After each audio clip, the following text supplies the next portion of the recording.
Welcome. We'll get started in a minute.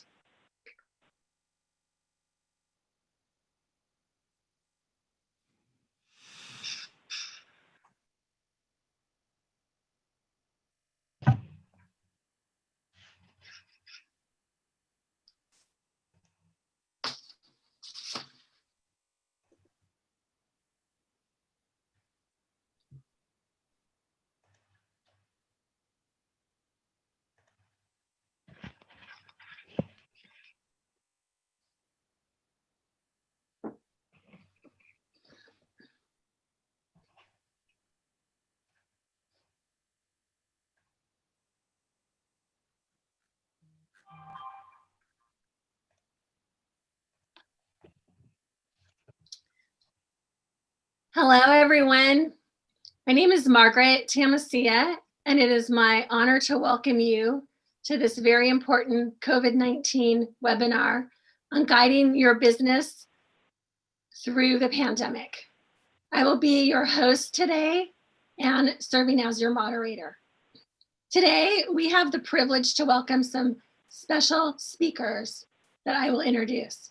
In this webinar, joining me, we have City Manager Steve McCarris, Economic Development Director Alex Andrade, Deputy Fire Chief and Fire Marshal Albert Zamora, Director of Planning Ned Thomas, Director of Recreation and Community Services Renee Lorenzen, Deputy Director of Public Works Eileen Marshall, Economic Development Specialist Nicole Inamin, and Milpitas Chamber of Commerce Board Member Robert Zhang.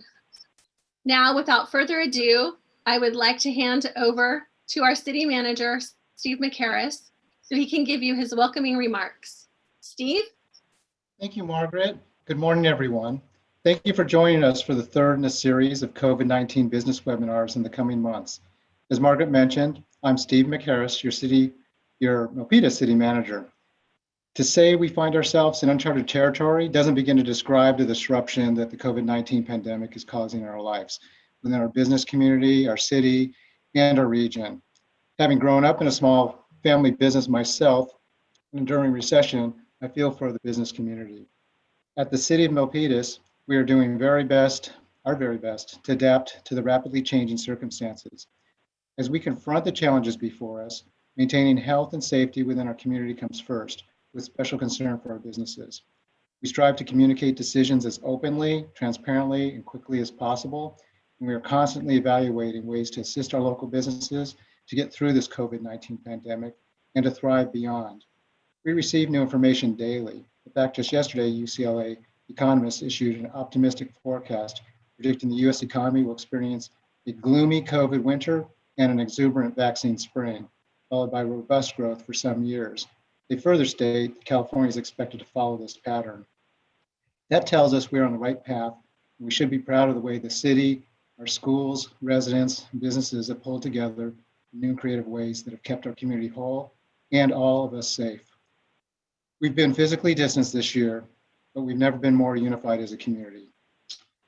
Through the leadership of our mayor, the city council, the city's employed a diverse set of resources, including legislative action and city and federal funds to directly assist our community since the first shelter-in-place order went into effect in March. Such assistance includes the development of a new micro-enterprise grant program, a new virtual business assistance center, a new small business advertising program, and an expansion of the city's rent relief program. This creative approach has helped our community combat the coronavirus and mitigate the pandemic's economic effect, with the City of Milpitas investing over $1.3 million for the most vulnerable residents and small businesses hardest hit by this virus. As I mentioned earlier, this is our third COVID-19 business webinar. Today's webinar is intended to have city officials from various departments and the city and the Milpitas Chamber of Commerce inform you, our local business community, of programs and initiatives that support businesses during these challenging times.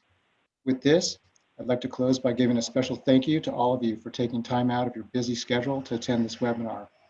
I hope our program provides your business value and support during this very difficult time. So with that, I'd like to turn it back over to Margaret. Thank you, Steve.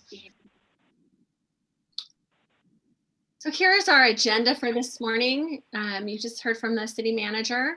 We'll also hear from economic development, fire prevention, the Milpitas Chamber of Commerce, planning, recreation and community services, public works, and then we'll open it up for questions. Please hold your questions until after the panelists have spoken. We will not be using the chat box for questions, but we will be calling on you. With that, I'd like to introduce Alex Andrade from Economic Development. Thank you, Margaret. Good morning. My name is Alex Andrade. I am your Director of Economic Development. At this point of the pandemic, we know that there is no historical parallel to the economic collapse that COVID-19 has inflicted on the Silicon Valley economy. Today, COVID-19 cases are surging throughout the county. Just recently, on December 7th, Santa Clara County broke a record of 1,450 positive coronavirus cases in just one day. As of this morning, the county has recorded 41,300 COVID-19 cases, and in Milpitas, we currently have a little over 1,100 cases. We understand that this is affecting your respective businesses and your livelihoods. We hope that today's information sharing will not only help your businesses thrive, but provide clarity on the ever-changing nature of safety protocols. Santa Clara County moved to the purple tier just a few weeks ago on November 17th. You may know that that is the state's most restrictive tier under the blueprint for a safer economy. And then on November 30th, more modifications were enacted by the Santa Clara County through a mandatory directive, which in many respects is more restrictive than the state's purple tier. And most recently, just last week on December 3rd, Governor Newsom issued a regional stay-at-home order expected to be implemented in mid to late December to curb the dramatic increases in coronavirus cases throughout the state. But on Friday, December 4th, Santa Clara County opted to not wait until mid-December and implement the new restrictions to stop COVID-19's spike. The latest restrictions went into effect this past Sunday night. Clearly, there's been a lot of changes in the past few weeks that's affecting your respective businesses. The good news is that today, city executives are here for you with help through guidance and technical assistance. Al Zamora, our Deputy Fire Chief, will share more details about which different business sectors are being affected through the regional stay-at-home order, and you're going to hear from him in just a moment. We'll be able to dive much deeper during the question and answer session to provide more clarity on these recent changes. Next slide, please. Financial assistance is available while we wait for the much anticipated next stimulus package. The California Rebuilding Fund launched on November 20th. This is a program designed to assist small businesses during COVID-19. Loans, which max out at $100,000, may be used for working capital, inventory, marketing, operations and maintenance, property taxes, rent, and other business purposes. Eligibility requirements include the following. You must employ less than 50 full-time employees, have a gross revenue of less than 2.5 million in 2019, and have suffered a direct economic hardship from COVID-19. The small business hiring tax credit application period opened on December 1st, and it is open until January 15th. The state and federal government are providing tax assistance and benefits to small businesses. This includes a $1,000 tax credit for each new employee that's hired by your business. This would be up to $100,000 per business. It also includes an interest-free deferral of sales and tax use up to $50,000 for businesses with less than $5 million in taxable sales. There's also $50 million available for the Small Business Loan Guarantee Program via iBank to provide loans to underserved small businesses. The iBank is the state's California Infrastructure and Economic Development Bank. The loan guarantee program is for businesses with 1 to 750 employees. Eligible uses for the Small Business Loan Guarantee Program include startup costs, construction, inventory, working capital, business expansion, and lines of credit. The tax guarantee is $1 million, guaranteed up to 7 years, and the guarantee is up to 80% to 95% of the loan. Today, Chris Horton, the Regional Lending Manager of the NorCal Small Business Development Center, is here with us. He's going to be able to provide you more information on access to capital during the question and answer session. So have your questions ready. And with that, I'm going to turn it over to Nicole Inamine, who's going to talk about assistance for Milpitas restaurants. Thank you. Hi, thank you, Alex. So as we know, COVID-19 has been a big struggle to our local business community, to put it lightly. And I think restaurants in particular have really felt that, especially as indoor dining was first limited and now prohibited, and the same goes with outdoor dining. Restaurants continue to rely heavily on takeout and delivery to continue generating income through third-party food delivery services such as Grubhub, DoorDash, or Uber Eats. We've learned that these third parties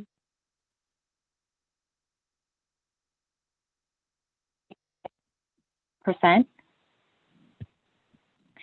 and in response, Council has passed an urgency ordinance to help maximize restaurants' profits and their chances at staying afloat during the pandemic. And so this urgency ordinance implements a 15% fee cap for every delivery order, a 10% fee cap for all pickup orders. If you are a driver for one of these third parties, then you will continue to receive all wages and tips in full, paid directly to you. For restaurants, you have the option of receiving additional services, such as additional marketing services. And if you opt into that, then you will be opting into an additional 10% in fees. Restaurants will also, under the ordinance, cover the 3% credit card processing fee. And if a restaurant experiences any overcharges by a third-party delivery service, then they have 7 business days to cure the alleged violation. And with that, I'd like to pass it to Albert Zamora, our Deputy Fire Chief and Fire Marshal.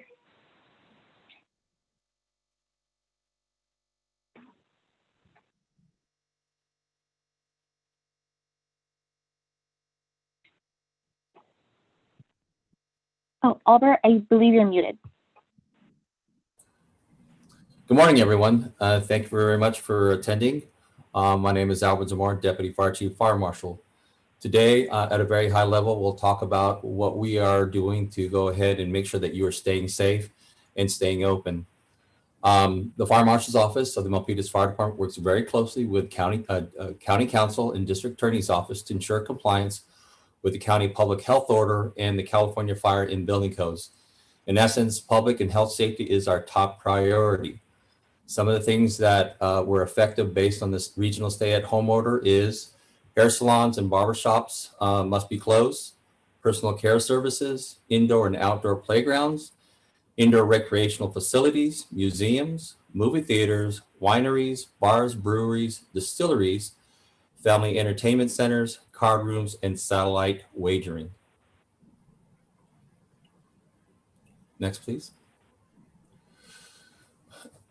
Here we have a matrix that kind of explains some of the requirements relative to the stay-at-home order of what can be open relative to businesses. Retail, 20% indoor capacity and special hours for seniors and at-risk populations. Grocery stores, which are standalone, 35% indoor capacity. Shopping centers, 20% indoor capacity and special hours for seniors and at-risk populations where there's no eating or drinking in stores. Hotels and lodgings shall be only based on essential travel only. Restaurants is only takeout and delivery only. Offices, remote, only accept critical infrastructure businesses where remote is not possible. Outdoor recreational facilities, outdoor only with no food, drink, or alcohol, and no overnight camping stays. Places of worship and political expression is only relegated to outdoor only. And finally, entertainment and sports allow operations outdoors without live audiences and no contact sports allowed. Next, please. One of the major prerequisites under the order, both between the county as well as the state, is metering. Number one, must develop and implement a written procedure to meter or track the number of persons entering and exiting to ensure that the maximum capacity for the facility or area is not exceeded. 2, must provide a copy of its written metering procedures to an enforcement officer upon request, and to disclose the number of members of the public currently present in the facility. For example, an employee of the facility may be posted at each entrance to the facility to perform this function. The procedures must ensure that all members are wearing their face masks properly to cover both their nose and mouth. That completes my presentation, and I'll be segueing to Mr. Robert Jung for the Chamber of Commerce. Thank you. Thank you, Albert. As Albert indicated, I'm Robert Jung. I am a board member for the Milpitas Chamber of Commerce. Our chamber is here to help your business survive and hopefully in the future be able to grow. Some of the ways that we do that is offer free advertising on our visual directory at www.discovermilpitas.com. We also can help build businesses' own custom website with full maintenance. We also include or offer businesses that need export certificates. Typically, we offer those certificates for free for our members, and our non-members pay $30 compared to places outside, which may cost $150. We continue to offer workshops and networking opportunities through our connection clubs and various task forces. And we also provide for affordable color copies. Next slide, please.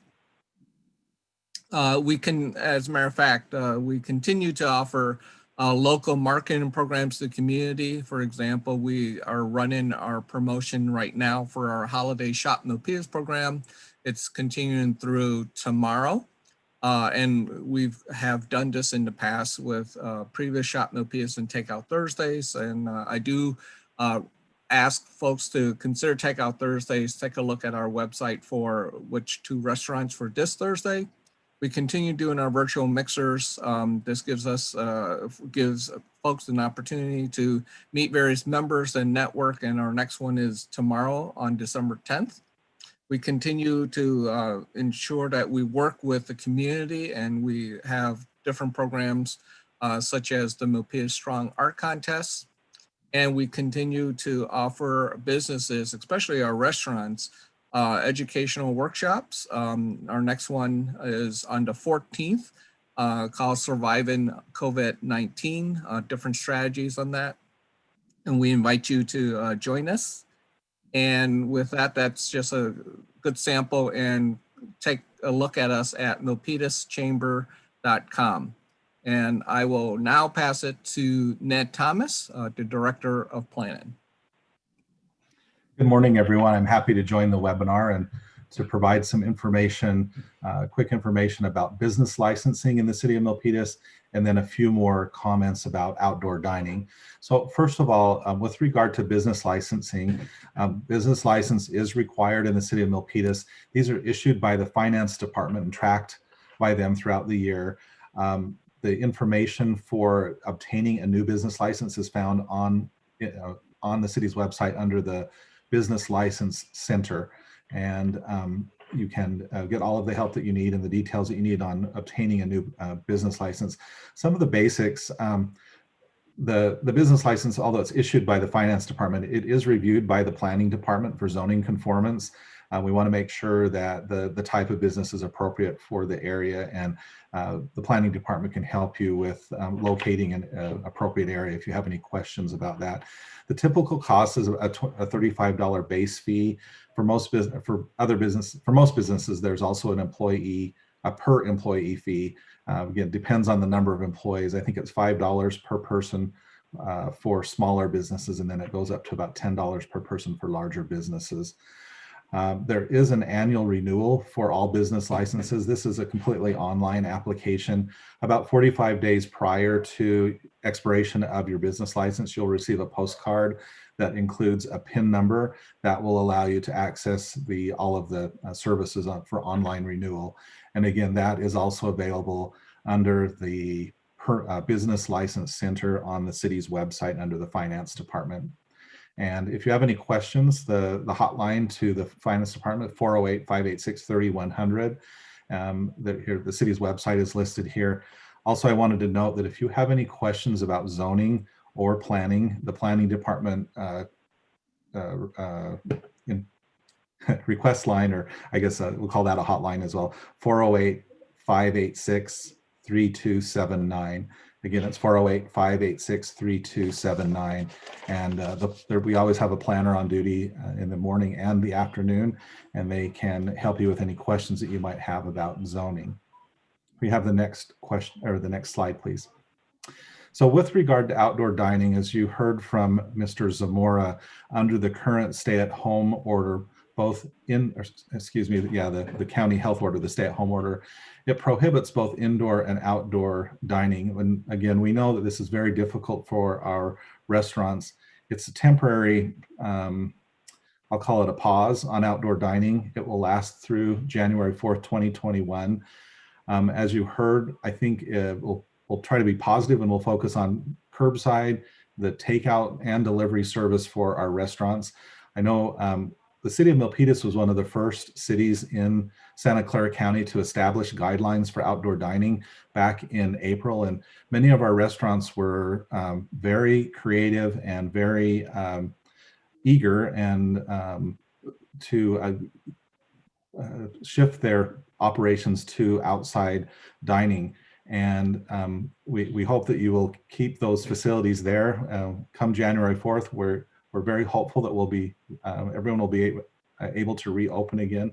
Again, in the interim, we'll just focus on these other types of services. And as Nicole mentioned, the city has stepped up and put a cap on the fees that can be charged for the delivery service. So we hope that that is very helpful during this interim time and over the Christmas holidays. The city will continue to support and encourage Milpitas residents to support local restaurants through our own social media. I think we've discussed having the hashtag Takeout Milpitas. We'll use that, and this will build upon the chambers as programs, as Robert mentioned, for Takeout Thursdays. We would hope that all Milpitas residents will step up and support our local restaurants during this difficult time. Again, we'll keep our focus on preparing to reopen for outdoor dining in January. As I mentioned, we have a registration program in place there. It's a very simple one-page application. There's no fee. Most of our restaurants have taken advantage of this and have expanded their operations outside, as I mentioned. Some of the things that we're most concerned about, because the outdoor dining is expanding into the parking areas, we want to make sure that not only is there adequate parking, but we've provided for safe movement of people in areas that were really designed for cars. That requires some type of a safety barrier. And again, our planning staff is available, and we've got some examples online, pictures and diagrams that you can use to see what is needed. At present, in general, the outdoor seating capacity is limited up to 50% of indoor dining. I say up to, the planning department works very closely with the fire department to ensure that the required social distancing is maintained between seating areas in any outdoor dining setting. And we want to make sure, again, the registration form includes some guidelines that these are repeated from the county's guidelines for safe operations. Again, all of the basics that we're all very familiar with now: face masks, social distancing, and particularly for restaurants, they want to limit seating by household so that you don't have a different, it's fun to go out to dinner with your friends, but at this time, to be safe, we want to make sure that people within their own households are sitting together and we're not mixing people. And then the other thing to watch out for is if we're setting up tents outside, the county health department does have guidelines for how, especially in cold weather, how the tents are set up. And I know it's difficult to have patrons sitting outdoors in the cold. Fire department and planning can help you with the guidelines on things like heaters, but the tents need to keep at least 3 open sides so that there's plenty of air circulation. And again, we can help you with that. Let me give you the planning number again. It's 408-586-3279, and we're ready and hopeful that we can help you in any way that we can. Thank you. I'll turn it over to Renee Lawrenson, our Director of Recreation and Community Services. Thank you, Ned, and good morning, everyone. My name is Renee Lawrenson. I'm happy to be here this morning to talk about the Recreation Community Services Milpitas Youth Force Program.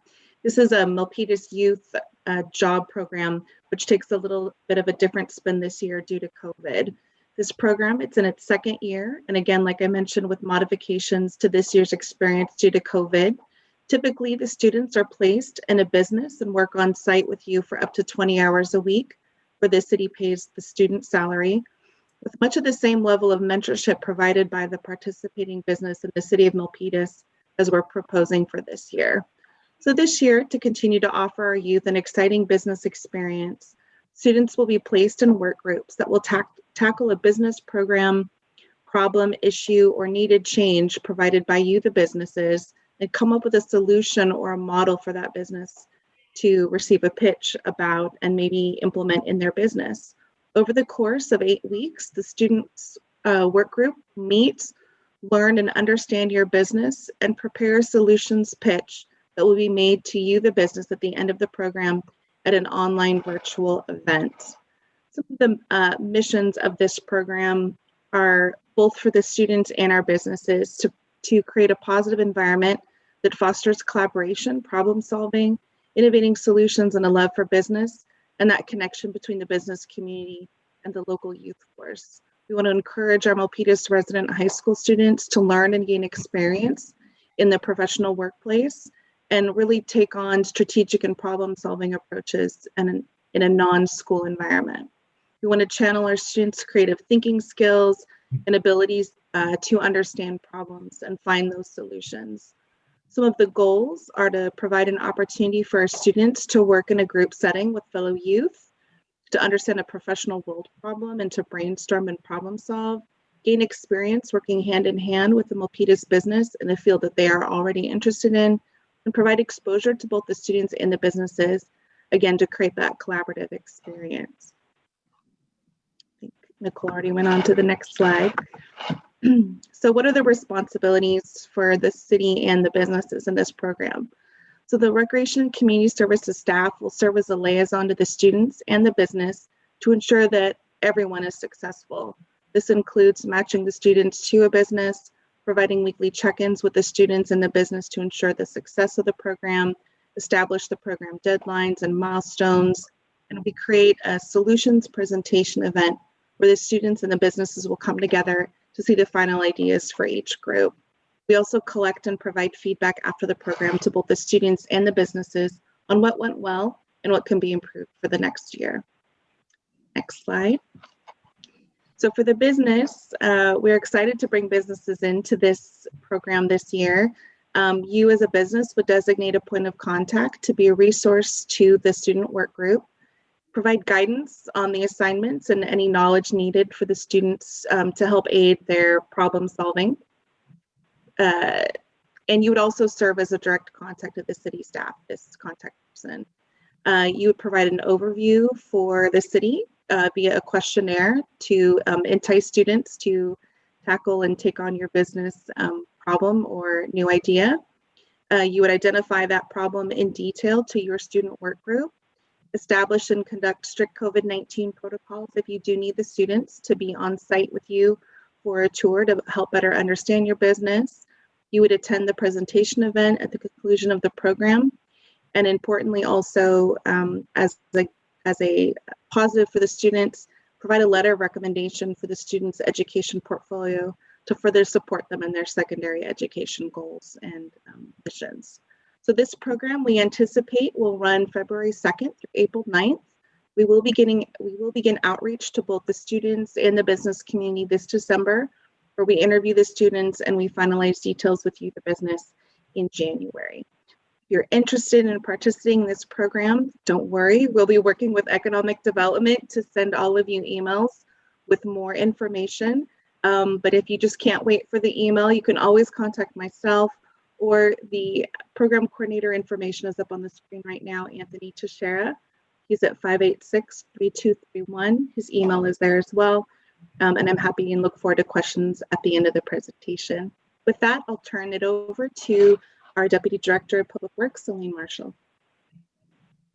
Good morning, everybody. I'm happy to be here, and we'll just quickly take a minute to share some information with you about the services provided by Public Works and our partners, and information on some resources that may be able to assist you during this time. I'm going to start with some information and some relief programs being implemented by Silicon Valley Clean Energy. You may know that Silicon Valley Clean Energy is our local community choice energy provider. Milpitas signed on to participate in the agency in 2017, and in 2018, Silicon Valley Clean Energy began providing most of our homes and businesses with carbon-free electricity. One of the things that Silicon Valley Clean Energy did also implement earlier this year was a COVID relief package that included relief and online bill credits for residents, but they also had an on-bill credit program available for qualified local small businesses. Earlier this year, some of you may have received a letter notifying you that you were eligible for the program and were able to apply for a $250 credit on your electricity bill. One of the programs that's still available is a workforce relief program that is actually focused on contractor training. A climate priority for both Silicon Valley Clean Energy and Milpitas is to help our community transition away from fossil fuel powered buildings to all electric buildings. And so Silicon Valley Clean Energy saw this as an opportunity to provide some relief to contractors as well as prepare the workforce for that transition to all electric buildings. And so they are offering a $500 financial stipend to contractors, apprentices, journeymen who participate in an online training certification program. This will be available next spring and will consist of a series of online trainings related to all electric appliances, some of the changes needed to prepare a building to change to all electric. And so once you complete that series of training programs, you are qualified to receive the $500 stipend. So I encourage any contractors or apprentices or journeymen to explore participating in this program. More information is available at their website, which is www.svcleanenergy.org/COVID-19. Take a look at that, and hopefully you'll find this program useful. Next slide, please. And then quickly, I wanted to just touch on the various services provided by Public Works staff here. We are here to maintain our infrastructure and ensure that the community has services and access to operational and well-run utilities. Our department manages and operates our drinking water system. We also work to make sure that our streets and traffic signals are working and operational, and that our streets are well maintained, and that our city facilities and fleet is maintained. We also implement various environmental service programs, including water and energy efficiency programs. So if you are interested in taking some time to implement some energy conservation or water conservation programs, there are rebates and financial assistance available, and there is information on our website and links to those resources. Additionally, you also are aware that the garbage and recycling program and collection services are provided by Milpitas Sanitation. If you have questions about your collection frequency or your garbage and recycling program, you can contact Milpitas Sanitation directly.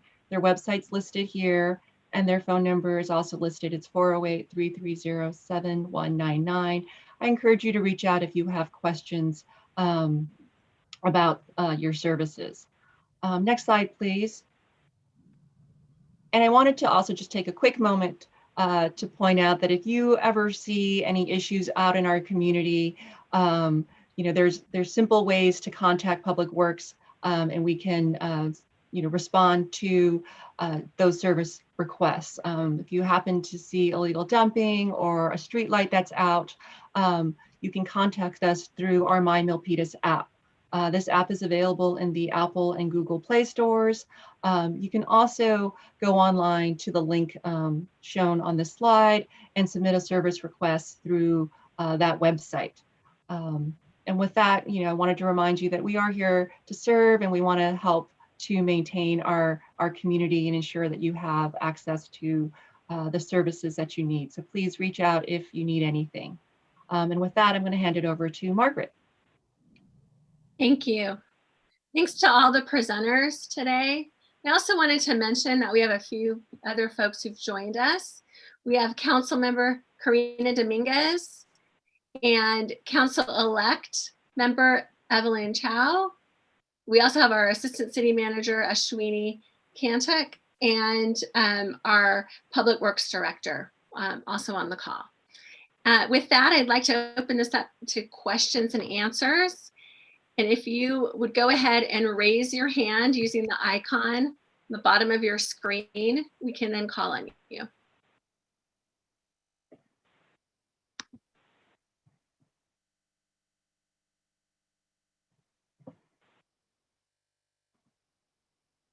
It looks like we may have a question from Mr. Inderjit Mundra, and various other folks are starting to raise their hand.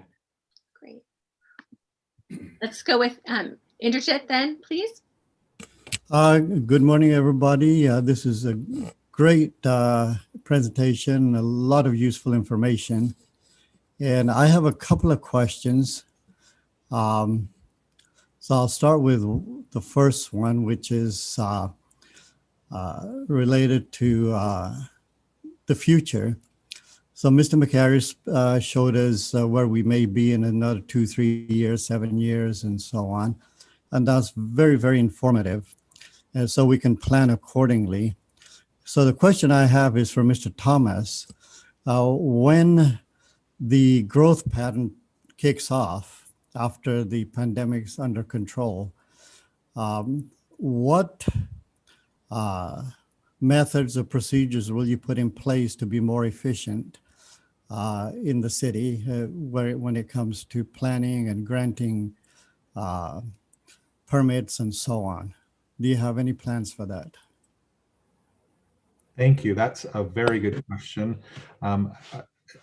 We are always trying to be as efficient as possible, particularly in the planning department. If you're speaking specifically about business licensing, we are increasingly doing, and whether it's a pandemic or not, we're increasingly doing a lot of our services online, and we hope that that increases the efficiency, at least on the other side of the counter, on your side of the counter, in that you won't need to come down to City Hall necessarily to pull your business license. Already, as I mentioned, all of the renewals are being, well, everything is being done online at the current time. The City Hall is closed, but the renewals, everything is, and the payment of the fees, everything is done online. We continue to look for efficiencies. In the past few years, under the leadership of the City Council and the City Manager, we completed a full top to bottom review of all of our development review processes. We continue to implement those recommendations.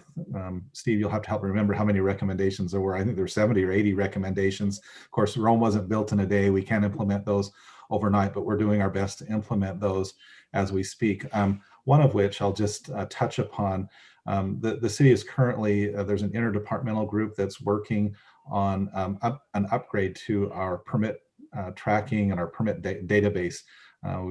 We've used the same system for a number of years, but technology changes so quickly, and so there's a lot of new abilities that a lot of things that we can do online. We hope that that will speed up the process on our side of the counter, in that we will be able to communicate and coordinate among the departments. So a lot of times, some of the lag that you see occurs because of just not necessarily communication issues, but there's always better ways to communicate, and we're looking for those. That primarily affects the building department and the planning department and land development for some of our larger projects. But we look forward to implementing that project in the new year, and I think that will bring some greater efficiency to our operations within City Hall on the development side. Thank you. Thank you, Inderjit, for your question. Do Do you have a second thought? Go ahead. Thank you. So the second question is that during this whole presentation, we had a very significant commitment to restaurants. And Mr. Zamora has a slide there where he mentions about 10 different market segments. So it would appear that restaurants is only a part of the economy here in Milpitas. I don't mean to minimize the help that the restaurants need, but there's been very little mention of any other industry help that you're addressing in this meeting that's listed in Mr. Zamora's slide. There's a one slide that has, like the hotels and everything else that, he's addressing.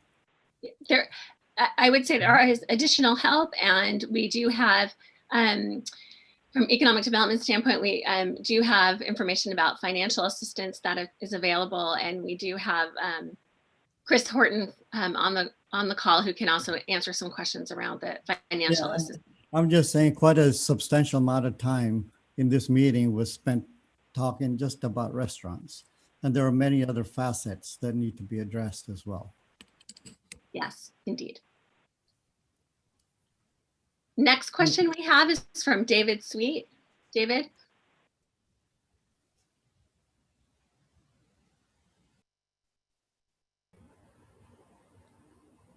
David, you're on mute.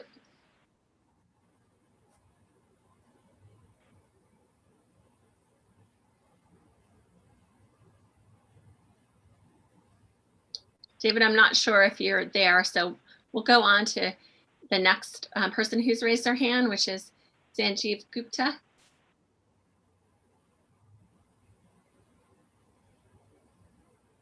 Hello, Also, can you hear me? Yes, we can. Thank you. Thank you. And thank you for this great platform. I really appreciate this. Is a great way of engaging with the business community of City of Milpitas.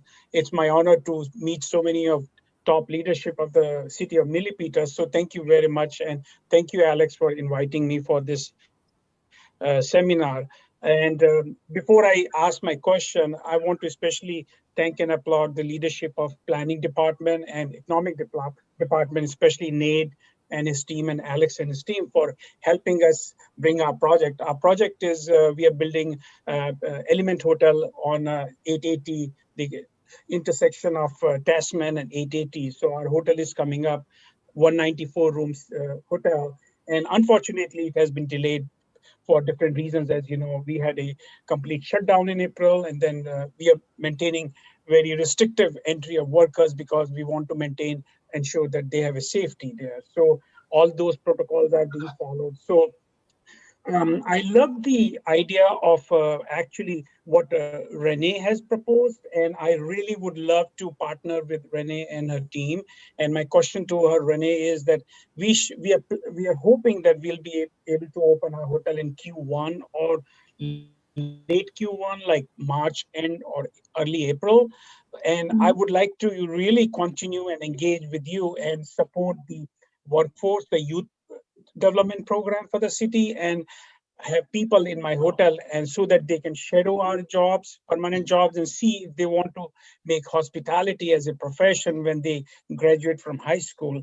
And I would love to have a partnership on that. So anything which comes up or any programs you have, please do feel free to share with us, so that because we'll be hiring a lot of people as we are getting close to opening the hotel.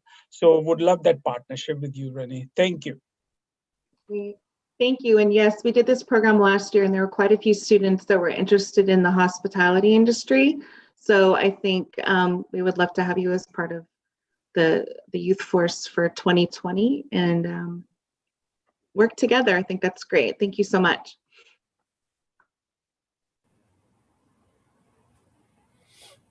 We have some other questions. Raise your hand if you have a question.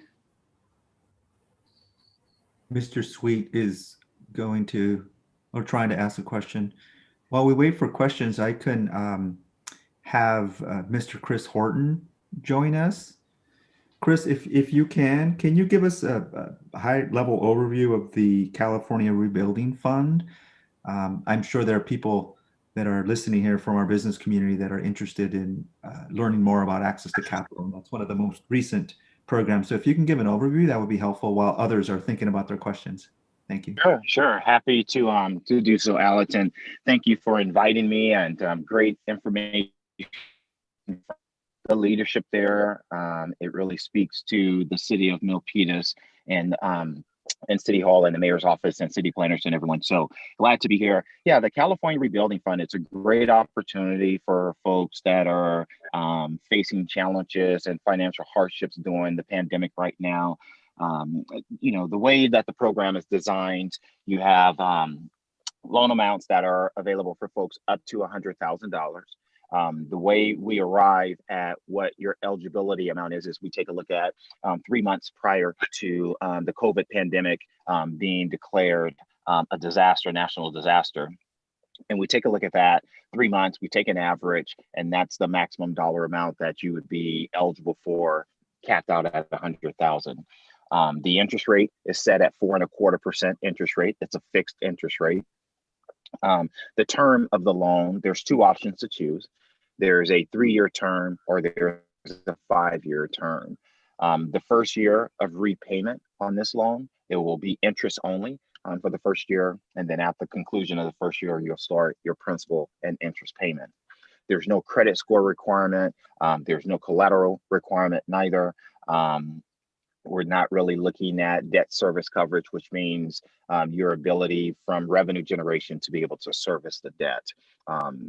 Any business expenses, operating expense, some of the things that you mentioned at the beginning, Alex, when you mentioned that is how the appropriate use of the proceeds. You can't use it to pay off any other loans with another community development financial institution. But if you have a traditional loan and it's a high cost debt, you can refinance that to improve your cash flow as well. So that's the basics. Folks go to a portal is where you go to apply for the California Rebuilding funds. What happens is based on your location, it will give you a drop down at the end to choose a community development financial institution that's near you. You apply, you hit submit, you'll get a notification that it's been received. Someone from that CDFI will contact you with a needs list of additional documentation. Once the documentation has been received, I've been told it's a 7 to 10 day turnaround max once a complete package is in for approval and disbursement of funds.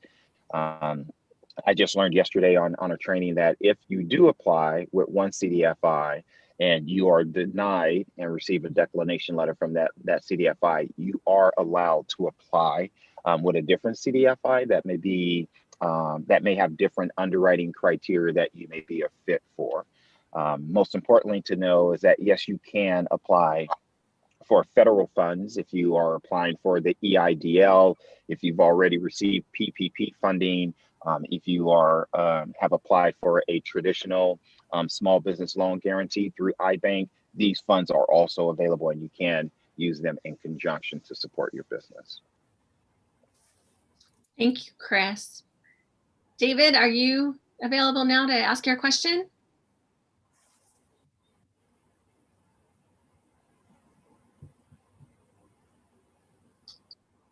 Okay, then we'll move on to John Eng has a question.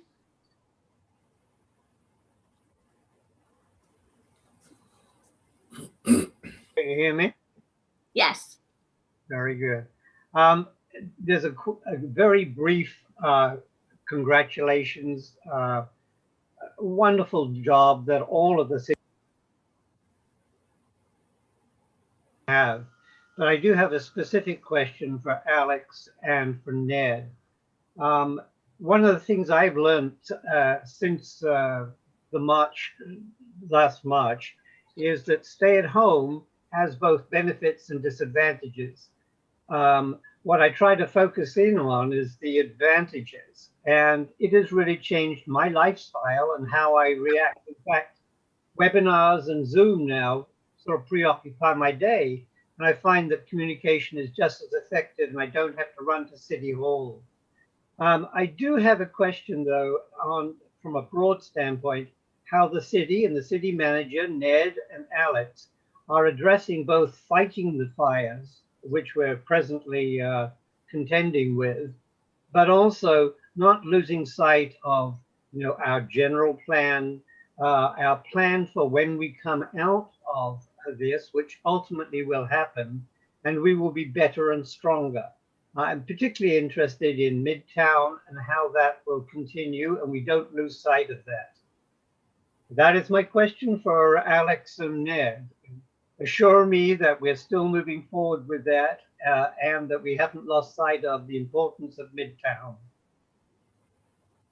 Thank you, John. This is Alex. Thank you for the question. I will be certainly looking to both Ned and perhaps Steve.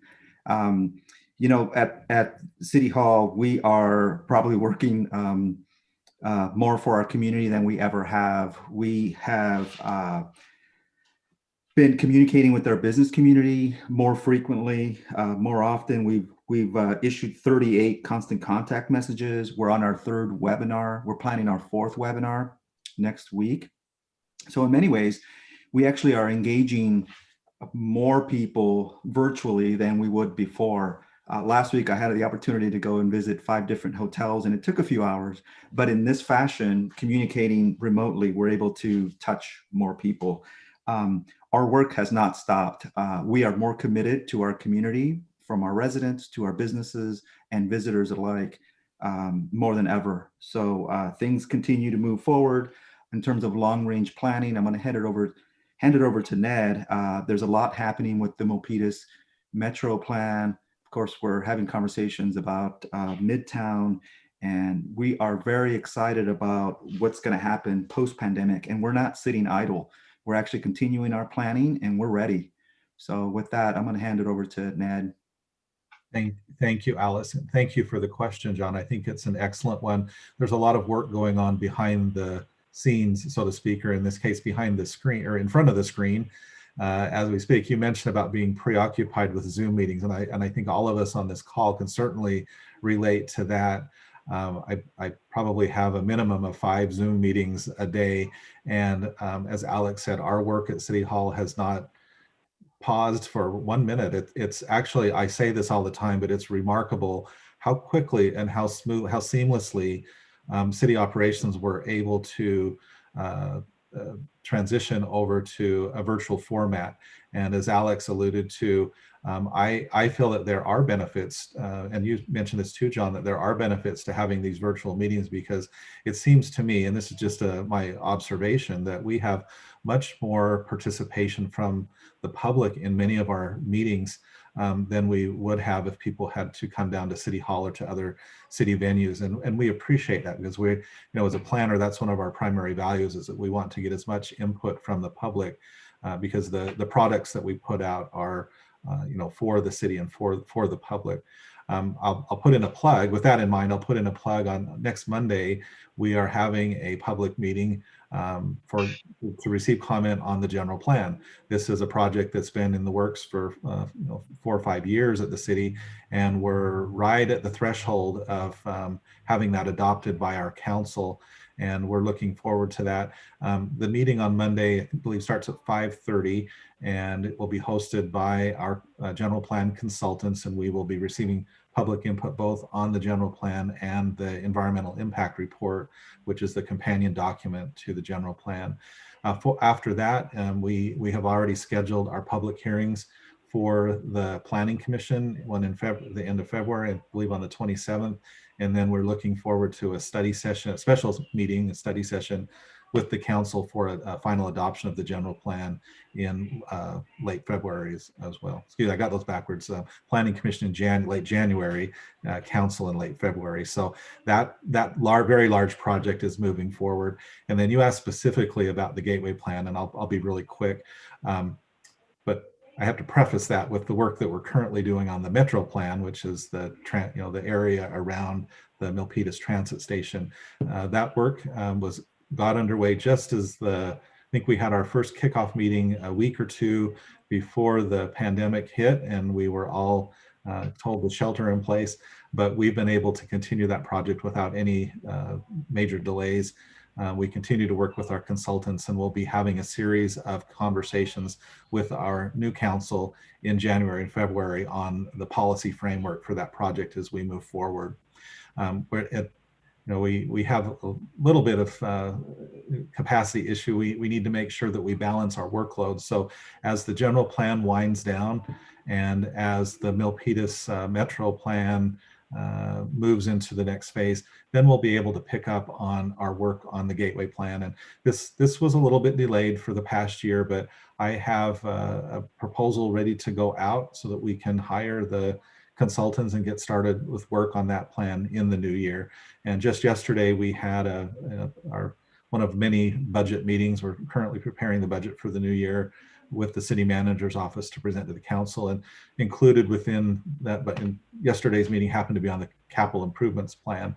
That included additional funds if approved by the council for the Milpitas Metro plan. So for the Milpitas Gateway plan, which includes the Main Street. So we look forward to moving forward with that plan as well. And we have a number of other projects waiting in the wings as well as soon as we can get to them. But just want to reassure you that we haven't stopped, and we'll get moving forward on that as soon as possible. I don't know if there's anything else that you would like to add, City Manager. The big picture. Thank you, Ned and Alex. I think if I had started, I would have gone right to when this whole thing started. So by March, late February, we saw this was coming in March. We were fully engulfed in it. We did have to stop, and we were using the word pivot. We don't use that word anymore because we pivoted very quickly, and then that term just dropped. And what happened there is anybody following all the programs we were working on, some of them immediately were not going to make sense because we knew we weren't going to be able to engage socially in person. We have a lot of programs that were in person, very people oriented, I'm going to call, when we talk about planning and economic development, we were looking at some Main Street programs, and we really had to stop, and we actually stopped the contracts. So there were two things going on there. This is just an example of several things that we had to do. The same thing happened in recreation, as you can imagine. Many programs, we had to evaluate, stop. We also had to look at, could we afford to keep these things going? Because we're also, just like as with the business community, the city was also being pulled into this deep recession. We knew that there were going to be budget consequences, and so we needed to react quickly. And that's what happened in March and April. But I would say by May, Alex and I were already talking about recovery, because we know in any emergency, just like with our Emergency Operations Center, we're dealing with the problem in front of us, but we're also dealing with what's next and ultimately recovery. So what you're seeing here in this webinar and the work we're doing now is a result of a lot of thinking, probably really from late spring into the summer, about where we want to be when we come out of this. We need to be up and running. We want to be ahead of, in a way, there's a little bit of pride here, but be ahead of the county in many ways in our neighboring cities. So we're watching what others are doing, but actually from a number of programs, initiatives that we've put forward and the council has put forward, other cities are actually watching us and paying attention to what we're doing. I think one of the items I'm most proud about is the COVID response, because safety has been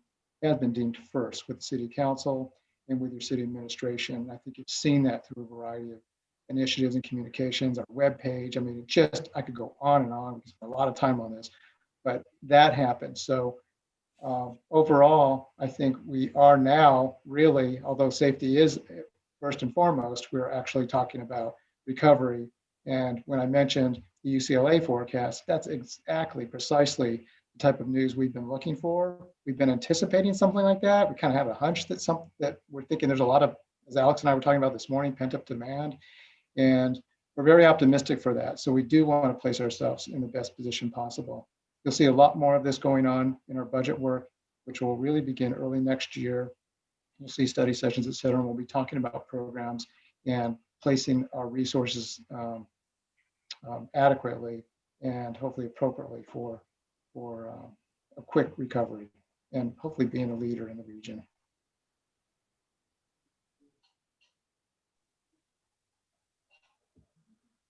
Margaret, your audio is up. Yeah, we have a question from Fallon Tran.